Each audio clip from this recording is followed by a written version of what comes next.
अस्सलाम वालेकुम। आज हम बना रहे हैं पेशावरी चपली कबाब और ये एक बहुत ही आसान सी रेसिपी है जिसमें बहुत ही सिंपल से इंग्रेडिएंट्स हैं। रेसिपी आपको पसंद आए तो इसे लाइक करें और मेरे चैनल को सब्सक्राइब करना मत भूलें। पेशावरी चपली कबाब बनाने के लिए हम सबसे पहले धनिया ले लेंगे। साबित धनिया जो होता है वो 1 टीस्पून लेंगे। 1 टीस्पून हमें सफ़ेद ज़ीरा चाहिए और 1/4 टीस्पून के करीब अजवाइन हमने यहाँ पर ले ली है और इनको हम मोटा मोटा सा कूट लेंगे। बहुत ज़्यादा मोटा इनको मत कूटें क्योंकि फिर वो कबाब में आपके मुंह में आएगा और वो अच्छा नहीं लगता है बिल्कुल भी।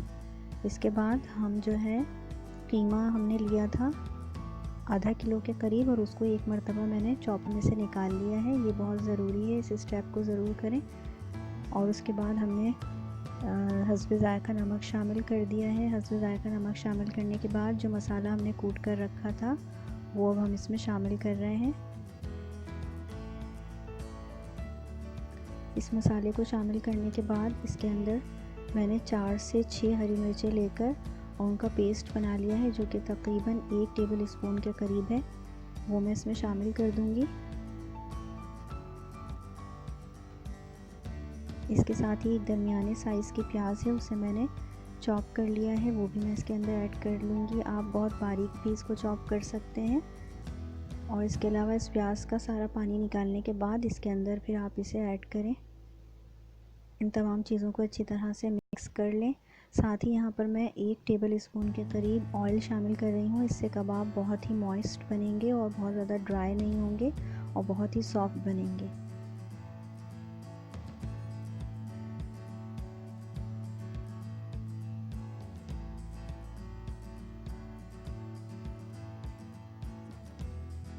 तमाम चीज़ों को अच्छी तरह से मिक्स करने के बाद यहाँ पर 2 टेबल स्पून भरकर मैंने बेसन शामिल किया है। बेसन की जगह आप मैदा भी शामिल कर सकते हैं, लेकिन बेसन ज़्यादा अच्छा रहता है। और ये देखें इस तरह से कीमे को होना चाहिए।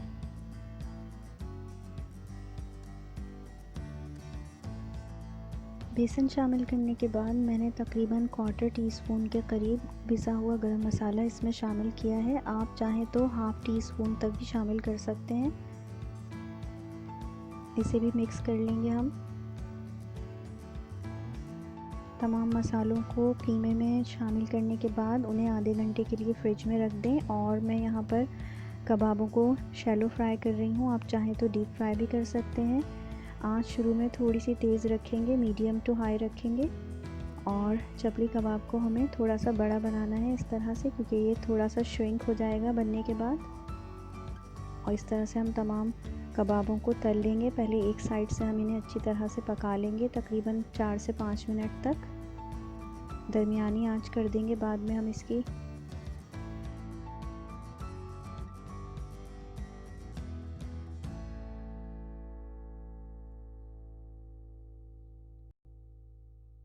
एक साइड से कबाबों को पकते हुए तकरीबन 5 मिनट हो चुके हैं, तो अब मैं इन्हें दूसरी साइड से पकाऊंगी और आंच मैंने दरमियानी कर दी है। और अब दूसरी साइड से भी इन्हें 5 मिनट तक हम पकाएंगे।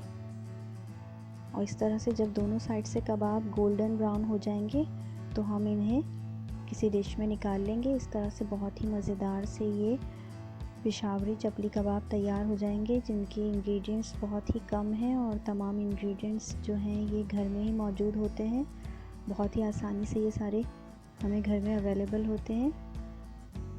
और इस कबाब का जायका बहुत ही अच्छा होता है क्योंकि इसके अंदर मसालों की वजह से जो गोश्त का अपना जो जायका है वो बहुत अच्छा आता है, कम मसाले होने की वजह से।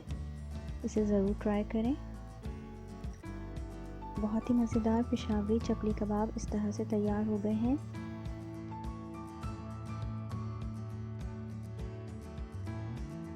मैंने इन्हें सिंपल से रायते के साथ सर्व किया है। रेसिपी अच्छी लगी हो तो इसे शेयर भी करें। अपना ख्याल रखिएगा। अल्लाह हाफ़िज़।